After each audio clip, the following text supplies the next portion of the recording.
And we're back. So again, just to kind of talk about where we are headed, we've got to do section 1.5, and then we're going to have our chapter 1 test. So we're going to do 1.5 today and tomorrow, and then so that's Tuesday, Wednesday, and then Thursday I will hand out the test review, and I'll hand back these quizzes. We can go over them, and then I'll let you have the rest of the period to work on Thursday. To have the test review, and then actually I might have that available tomorrow if you'd like it early, because it's already copied, so you can have it tomorrow if you'd like it. But test review will be out for you. You can work on it Thursday, and then we can go through the whole test review on Friday. And then I don't love doing Monday tests, but we got to with our timing. We can't afford to take many days off. So we're going to take our test on Monday and Tuesday of next week. Here are my belief for tests. If you were taking this in a normal college setting, your class periods would be like an hour or two, like an hour and a half long, and that would be your class. So to fit all the material into that time, I just spread each test over 2 days. Okay? Every test that we have is going to be over 2 days, with the exception to the very last one, and that's only 1 day. Honestly, a lot of the tests you guys could probably get done in an hour. Like if you had total time, you could probably get it done in like an hour, maybe an hour and 10 minutes. But obviously we don't have an hour and 10 minutes. That's like the normal length of a college class, about an hour and 10 minutes. So that's why I just spread it out over 2 days. Okay. Every test that we will have will be spread out over 2 days, with the exception of the very last one. All right, so enough of me talking. Let's get to it, shall we? So section 1.5 is about inverses and logarithms. Now, the book gives this example right off the bat for inverses. And I think it's a good one to just talk through. Table 1 gives the data from an experiment in which a bacteria culture started with 100 bacteria in a limited nutrient medium. The size of the bacteria population was recorded at hourly intervals. The number of bacteria N is a function of time. Okay, so notice that what we're doing here, we're saying that the number of bacteria N is a function of time. However, and these are the tables that we have. However, suppose that the biologist changes her point of view and becomes interested in the time required for the population to reach various levels. So what if I shift my focus and I say, okay, instead of doing population as a function of time, what if I do time as a function of population? What if I switch that around because I'm focused on the time required for the population to reach various levels? In other words, what we're thinking of is t as a function of n, right? Time as a function of population. This function is called the inverse function of f. We've worked with inverses before. I taught you back in Algebra 2. Maybe not me, but you learned back in Algebra 2 what an inverse of a function is. And that's really what we're going to look at today. Okay, the inverse of a function f, denoted f inverse. Remember, that is not like saying 1 over f. Remember, f inverse, f to the negative 1 power, is not really taking it to the negative 1 power. That's just a notation for f inverse. Okay, so thus, t is equal to f inverse of n. That's how we read that. T is equal to f inverse of n, is the time required for the population level to reach n. The values of f inverse can be found by reading table 1 from right to left, or by looking at the second table, reading it left to right. Right? You can always think about these x values and y values as flip-flopping them if you needed to. Right? That's kind of like what the definition of an inverse is. If you know x values and y values, to find the inverse, you do y values then x values. Right? That's really what an inverse is. But this is basically the way they introduce it. And I thought that was kind of interesting to think of it like that, to think of it as, okay, the function is thinking about output versus input and changing your viewpoint on it. All right, now not all functions possess inverses. Not all functions possess inverses. Think about, let's compare f and g, whose arrow diagrams, or we would call them mapping diagrams, are shown in figure 1. Note that f never takes on the same value twice, right? If I'm looking at this diagram down below, f is never taking the same value twice. If I look at 1, it goes straight to 2. 2 goes straight to 4. 3 goes straight to 7. 4 goes straight to 10. Okay? And I see that every member of my domain is mapping to one member of my range. That's the function, right? That is an idea of a function. However, do you notice how there's only one output for each input as well? There's only one input for each output, but there's also one output for each input. That is the idea of being one-to-one. Okay, the idea of being one-to-one. See, we didn't know this term, one-to-one, back in Algebra 2. All that we could talk about it as is like, oh, well, then the inverse is also a function, right? That's how we verbalize that. We said, well, then if the opposite was true, then the inverse would then be a function. Okay, now we can have this correct terminology of calling it one-to-one. Functions that share this property are called one-to-one. Looking at G, however, while it's still a function, is it one-to-one anymore? No, it is not one-to-one. Okay, F is one-to-one, but G is not one-to-one because G, the input of 2 and 3, map to the same value at 4. It's still a function, but it's just not one-to-one. Okay, so there's our definition of one-to-one. If you want to write that down, do whatever. Do you learn that in pre-calc? What one-to-one means? I don't think so, but a function f is called one-to-one if it never takes on the same value twice. That's the really easy way to say it. A function is one-to-one if it never takes on the same value twice. Basically, there can be no matching, doubling up on y values. That's the stipulation there. You cannot double up on the y values. You know, back in Algebra 2, we had this thing called the horizontal line test. And we said you could apply the horizontal line test to see if the inverse of that function that's drawn would also be a function. That sounds familiar. We just talked about that. Again, we had this thing called the horizontal line test back in Algebra 2. We could say, well, if I've got a function and I can draw horizontal lines everywhere, then the inverse of that function would also be a function.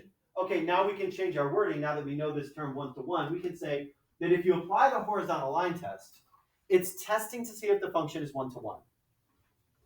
A horizontal line test checks to see if the function is one-to-one. Like this one here, it does not pass the horizontal line test. That means the inverse of this function is not a function. The inverse of that f is not a function. F inverse is not a function. We can use our terminology to here to say, okay, f is not one-to-one. F is not one-to-one because I know f of x1, wherever this happens to be, is also equivalent to f of x2. These two x values have the same output, which means it's not one-to-one, which also means that the inverse would not be a function. So here's our definition of the horizontal line test, which is not the same as what we learned in Algebra 2. A function is one-to-one if and only if no horizontal line intersects the graph more than once.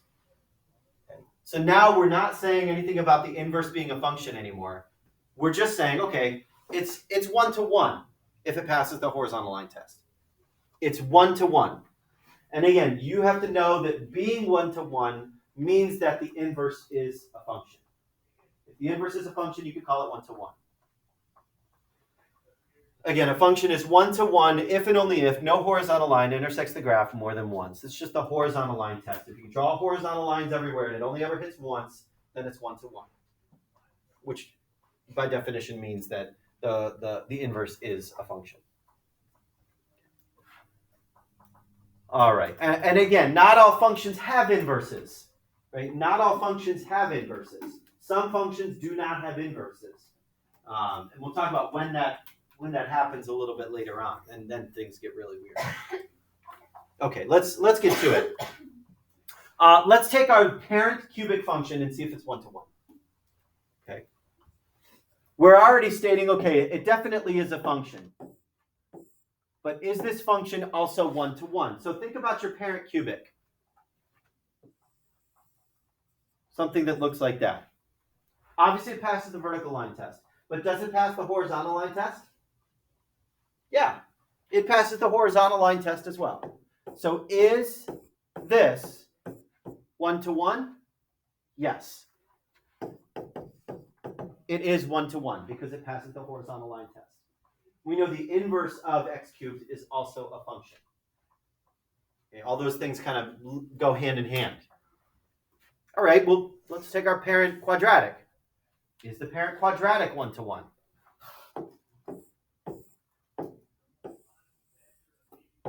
We know it's a function, but is it 1-to-1? No, it's not 1-to-1. We could draw any example and we can say, nope, it's not 1-to-1. Which makes sense because if I take the inverse of an x squared, it's the square root. And if I take the inverse of an x squared, I have to consider both positive and negative root, right? If I actually take the square root of something, I have to consider both positive and negative. So that means when I flip it on its side, which we'll talk about in a minute, if I flip it on its side, then it's not going to pass the vertical line test anymore. The inverse of x squared will not pass the vertical line test if I consider both positive and negative root. Okay. All right. This definition says that f maps to x, that if f maps x into y, then f inverse maps y backward to x, right? I talked about that at the beginning, where your x values and your y values could read opposite, and then you would have your inverse. Maps y back onto x. If f were not 1-to-1, then f inverse would not be uniquely defined. Therefore, f inverse would not be a function. Okay. This is an important thing to state. You got to know this, because that's going to be key when talking about domains and ranges. Sometimes the domain or range of an inverse is very difficult to find. So you think about it as its original, and then just flip it. Right? If the original function's domain and range is really easy to find, then your inverses is really easy to find as well.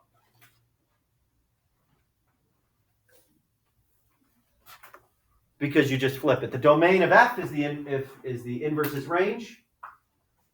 The range of f is the inverse's domain. Right? They flip-flop. X values and y values flip-flop.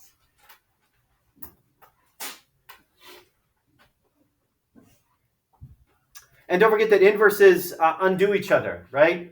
The cube root and x cubed will undo each other, where your input will match back to your output.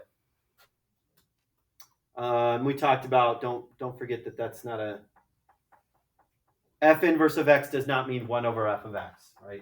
Please do not make that mistake. That happens a lot, surprisingly a lot.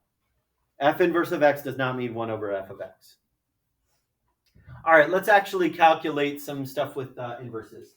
If f of 1 is 5 and f of 3 is 7, if f of 8 is negative 10, find f of negative 7, f inverse of 7, f inverse of 5, and f inverse of negative 10. This may look really weird, difficult, and be like, well, how do you know what the f inverse is going to be if I'm giving you some coordinates? Like, do we have to make an equation or anything? No, we'll just think about this. If I know f of 1 is 5, f of 3 is 7, and f of 8 is negative 10. Think about what f inverse of 7 would be. What would f inverse of 7 be? 3, right? Because if you know the x value given the y value, well, then you know the y value given the x value. Same thing here. What is f inverse of 5? 1. Same thing here. F inverse of negative 10 would be 8. So if you know outputs, you know inputs of both regular and inverse. It's always good to remember that point. If you know regular, you know inverse as well. All right. The letter x is traditionally used as the independent variable, so when we concentrate on f inverse rather than f, we usually reverse the roles of x and y. And this is really how we create inverse functions. If you want to create the inverse function, all you're going to do is swap x and y and then resolve. Right? We've learned that. We've been doing that since algebra 2 as well. If you want to actually evaluate the inverse, then all you need to do is flop x and y and resolve. It's also good to point out that this is, look at what we have here. We have composition, right? We have composition. If you take f inverse of f, it will cancel out. Also, if you take f of f inverse, that will cancel out as well. They call these the cancellation equations. This is the only time I've ever seen it called like that. But basically what we say here is that if you take the composition, f inverse of f, it will cancel. Or f of f inverse, that will cancel as well. If you put f of x inside of f inverse or f inverse inside of f, they will cancel. What am I saying here? Yeah. They will undo each other, blah, blah, blah. Flip x and y. Let's just do it. Let's just get to it. Find the inverse. Because we've done this before. I'm just skipping past those because we've done this before. We've found inverses before. Find the inverse function f of x is equal to x to the third plus 2. Okay, so basically what I'm saying here is that if we know that y is equal to x cubed plus 2, then we know that x is equal to y cubed plus 2. That's the inverse. And we just solve for y again, right? Subtract the 2 over to the other side. Cube root.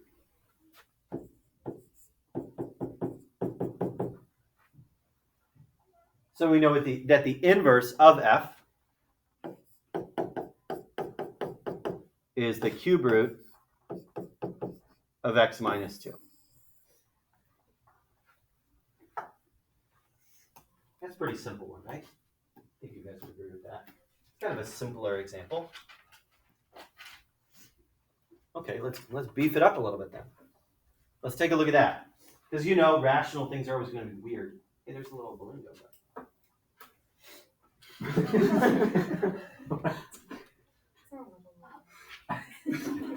Don't see that every day. The rational ones are always going to be the weird ones.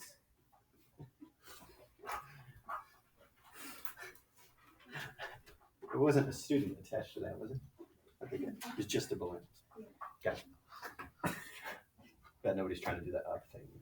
Yeah. All right.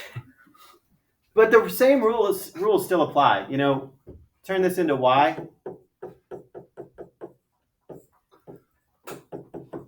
And now we flip-flop. We say, okay, well now this is going to be x. 4y plus 3.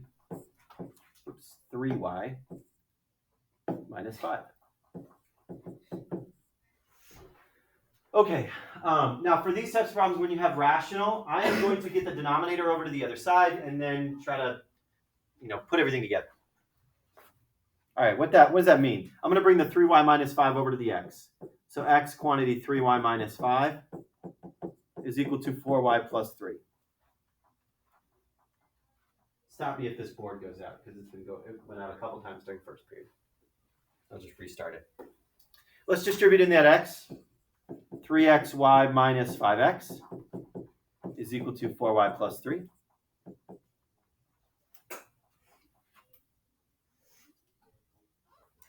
Now what I'm going to do is I'm going to gather my y values, my y terms to the left side, and I'm going to push everything else to the right. Okay, so the 3xy has to stay on the left side. I'm going to subtract the 4y over to the left side from the right side. And then I'm going to add the 5x to the right side.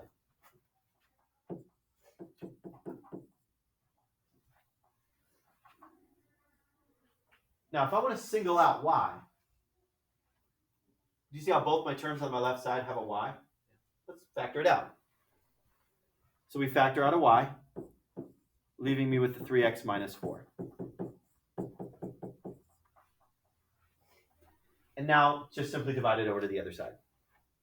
So y is equal to 5x plus 3 over 3x minus 4.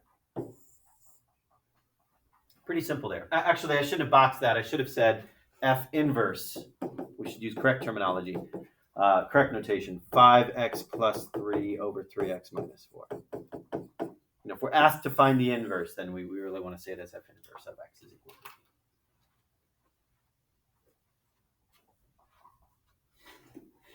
Questions about that? Okay, so again, to find the inverse, you just flip x and y and then resolve. Sometimes the resolve part might take a little bit longer than others, but that's okay. Now, graphically, what does an inverse look like? Graphically, what does it look like?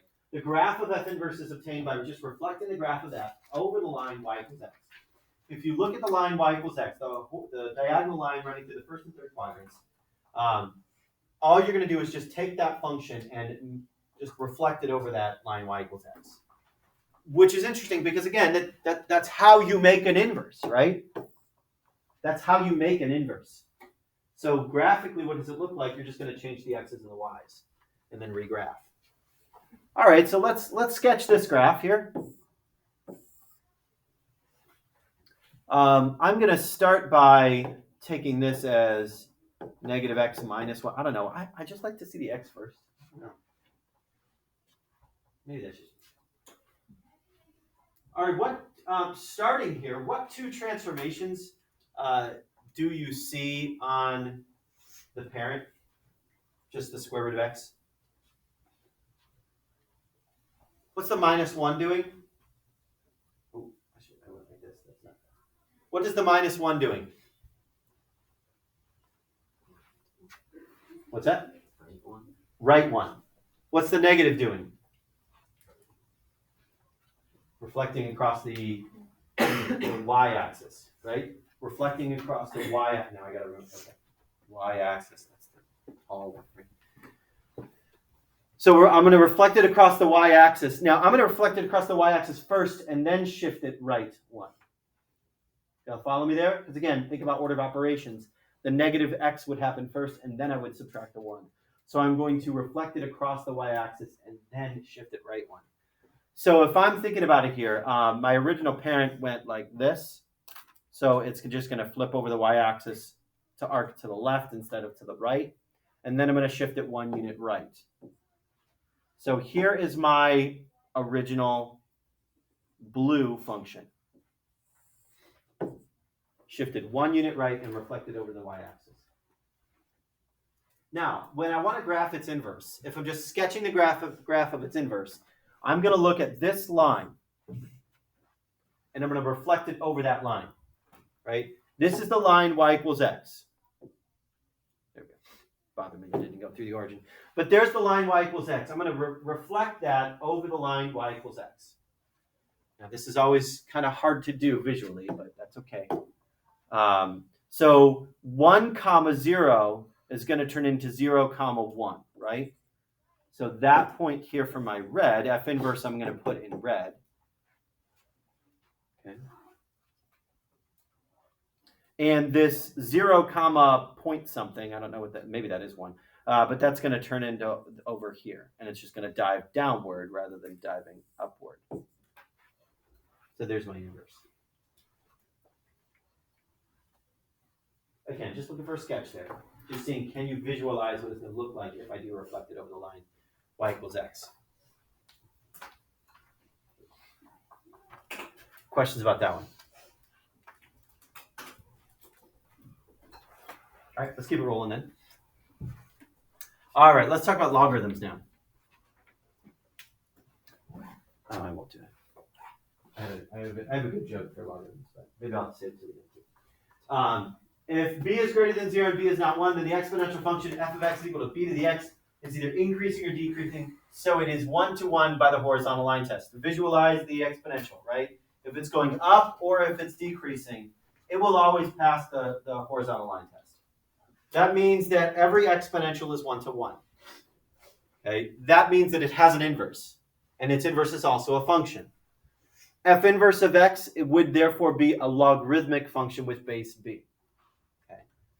Just like, to introduce it, we would have had, 2 to the x is equal to like 15, right? Where we can't just logically reason through. We could kind of ballpark it and say, well, 2 to the third is 8, 2 to the fourth is 16, so it's like 3.9 or something like that. But we don't know for sure because we're kind of just guessing at what the exponent is. Now, to perform a logarithm, we would just take, okay, well now if I take log base 2 of 15, that's x, right? Log base 2 of 15, that is a logarithm that will get the exponent as get the variable out of the exponent. Okay. So we have log base b of x is y. That can turn into b to the y is equal to x. Whether I know Mrs. Napoltz taught it as like the spiral method, where you have like log base b of y is x. right? Or log base b of x is y. B to the y is x, or log base b of x is y. However you want to do it there, just know how to transform from logarithmic to exponential and exponential to logarithmic. And then the same thing is true for all the domains and ranges. We know a lot about inverses, right? Because, because we know exponentials.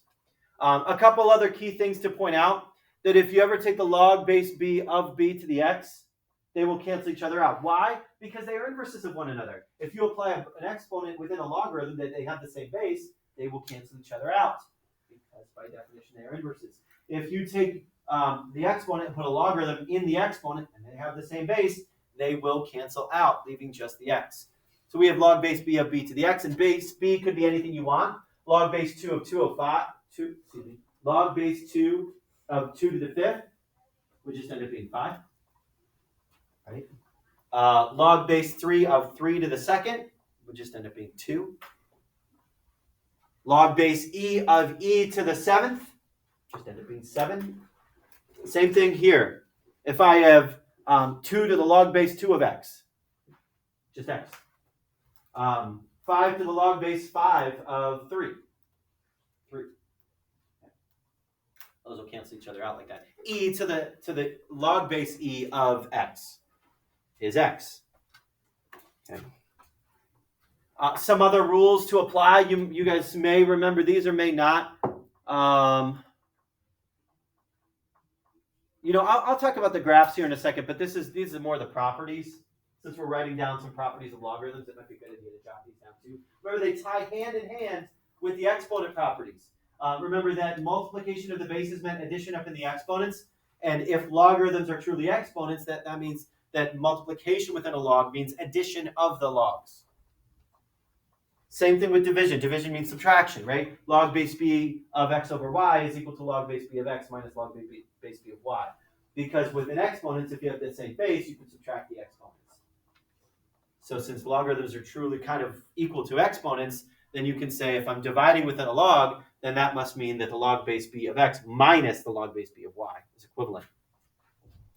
And if you have an exponent on a logarithm, just like if you had a power to a power, you would multiply those exponents. Same thing here, but now we can say if you've got that power, you can bring it around front and multiply. So you have log base b of x is to the rth power. I think that's an r.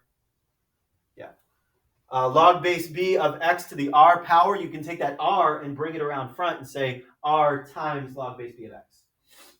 Again, these are just simplification properties of logarithms that you could use to kind of manipulate it down if you needed to.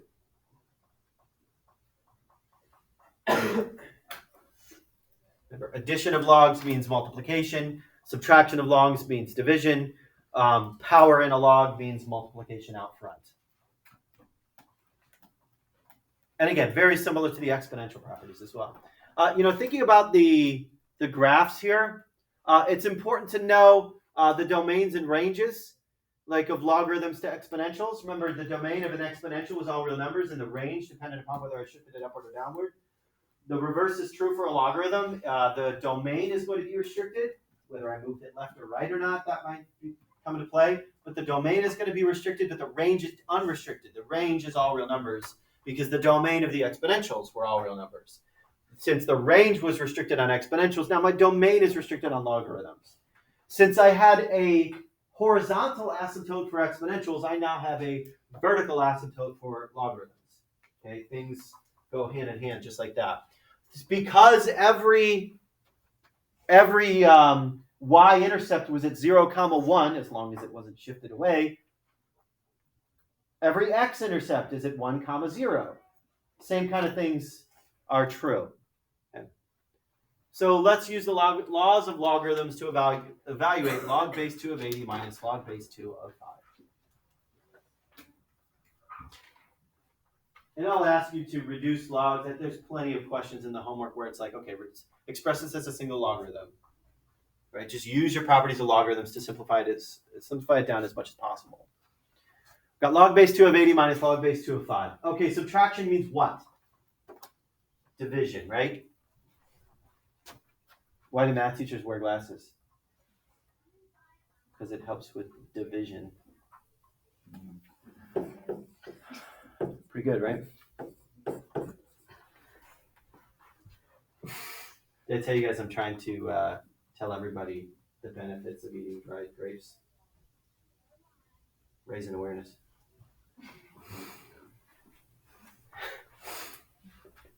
So 80 over 5. That's a good one. That's a really good one.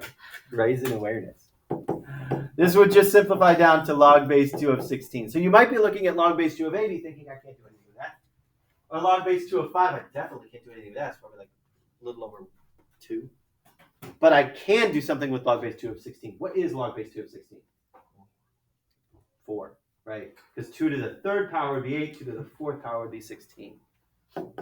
So this just evaluates to be 4. And remember, if you're confused about how to evaluate a log, you're just thinking about this. Log base 2 of 16 is equal to something, right? Transferred into exponential. 2 to that something is 16. And just look for the exponent that meets the requirement. All right. So now, just like we had e to the power of, we're going to have log base e. Just like e was an important base for exponentials, it's going to be a very important base for logarithms as well. Of all possible bases b for logarithms, we will see in chapter 3 that the most convenient choice of a base is e, which we talked about in the last section. The logarithm with base e is called the natural logarithm because it happens in nature all the time. The natural logarithm. Log base e of x is another term for natural log. Natural log. Okay. If we put b equivalent to e and replace log base e with ln, then we have all of these, properties. This is the same properties that we wrote down before, right? Log base e of e to the x is x. E to the log base e of x is x, right? Those we already wrote those down. We're just changing up the x or changing up the base, and when we change the base of a log to e, it just has a new name. Natural log. Get fancy. One key piece here is this. The natural log of e is always 1. The natural log of e is always 1. That's like log base 2 of 2. 1. Log base 7 of 7. 1. Log base 10 of 10. 1. Log base e of e. 1. Or natural log of e is always 1. That's something that we'll use a lot to reduce down. All right, let's take a look here. Sorry, I'm trying to bust through a lot of the notes today. Find x if ln of x is 5. Solve for x. 17, about right? All right, so let's just solve this equation. Ln of x is equal to 5. Okay, remember that you can always transform from exponential to log and log to exponential if you need to. Like, if I wanted to rewrite this, we could say log base e of x is 5. Okay, transferred into exponential. E to the 5th is x. Can we evaluate e to the 5th? Yeah, we have calculators. E to the 5th. 148.41.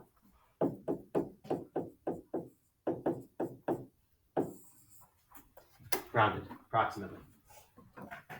Again, we did this in Algebra 2 where I think we spent a whole couple days on solving exponential equations, where there's just a lot of different ways that you could solve exponential and logarithmic equations. You just gotta throw at it some different techniques and see what works. E to the 5 minus 3x is equal to 10.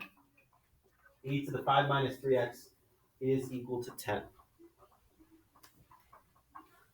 Okay, so if I have e to the 5 minus 3x, it's in exponential. Maybe let's try putting it into logarithmic. See how that works? So that would be log base e of 10 is equal to 5 minus 3x. But we're smarter than that. We don't have to write log base e of 10. We can write ln of 10 is equal to 5 minus 3x. Well, isn't ln of 10 just a number? Isn't that just a number? Like I can go in my calculator and actually compute ln of 10. Okay, perfect. It's like 2.3 something. So let's solve for x and then in the end use that non-rounded answer. So ln of 10 minus 5 is equal to negative 3x. So ln of 10 minus 5 all over negative 3 is equal to x. And let's evaluate that. ln of 10, close parenthesis, minus 5, divided by negative 3. 0.899. Approximately 0.899.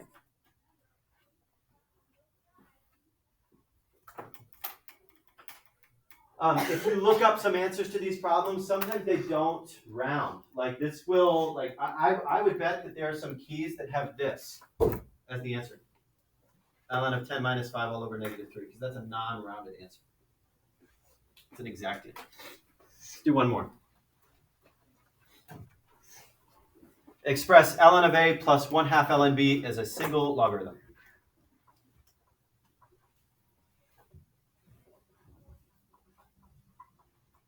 Now remember, to combine logarithms, you need to have the same base, right? To combine logarithms, you need to have the same base. Do these have the same base? Yeah, base is e. So this is log base e of a plus 1/2 log base e of b. Well, the only issue is I've got a 1/2 sitting there. What can I do with the number out front of a log? Where can I put that number?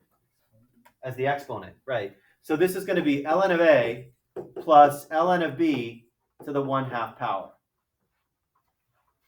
Okay, addition of logs means multiplication within the log, right? So this can combine to be ln of a b to the 1/2. Now remember that the only thing raised to the 1/2 power is b. I would be tempted to say that's a final answer, but it's interesting the book points out that this is the final answer, ln of a radical b, because a 1/2 exponent is a square root. Just kind of reinforce that. All right, this is a great stopping point. Tomorrow, we will talk about, I don't even know what, you know what? Okay, we got 5 minutes. The change of base formula is obsolete now. This book was copyright 2012, and now your calculators all do change of base. You don't even need the change of base formula. Like my calculator, my old calculator, I cannot go, you guys have, if you guys hit the log button on your calculators, does it ask you to change the base? Oh, that's what it is. If you hit the math button and scroll down into log base, you can change the log base. Your calculators wouldn't do this. Like, I don't have that. If I go into math and scroll down, it's just not there. Okay? Yeah, it just flips up to the top of my list. There's no log base in your calculator, or in my calculator, excuse me. And now the log base function has made this change of base formula obsolete. But if you needed to, you could change the base of any logarithm just by taking the log of any base of x divided by log of any base b. Like for example, if you needed log base 8 of 5, you could take log of 5 divided by log of 8. And that'll give you your answer. Like that's what I have to do. I have to do common log base 10 of 5 divided by log base 10 of 8. Like I have to do that in my calculator every time I want to. But you guys have that fun little log base thing in your calculators that I don't have. That I have to change my base like that. Look at, does your calculator have log base? Yeah, you have to be. You just have to do that. Anybody else have an older calculator? Like me? Yeah.